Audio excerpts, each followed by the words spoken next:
Welcome to our tutorial on how to turn off spelling suggestions in Gmail on your PC. If you prefer to compose your emails without the interference of automatic spelling suggestions, follow these simple steps. Step 1. Open Gmail by launching your preferred web browser and navigating to the Gmail website. Make sure you're signed in to your Gmail account. Step 2.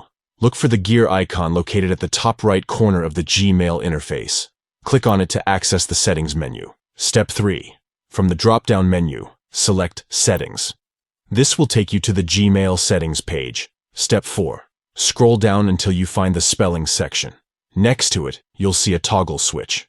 Simply click on the switch to turn off spelling suggestions. And that's it! You've successfully turned off spelling suggestions in Gmail on your PC. Now, you can compose your emails without any interruptions from automatic spelling corrections. If you found this tutorial useful, please give it a thumbs up and subscribe to our channel for more helpful Gmail tips and tricks. Thanks for watching.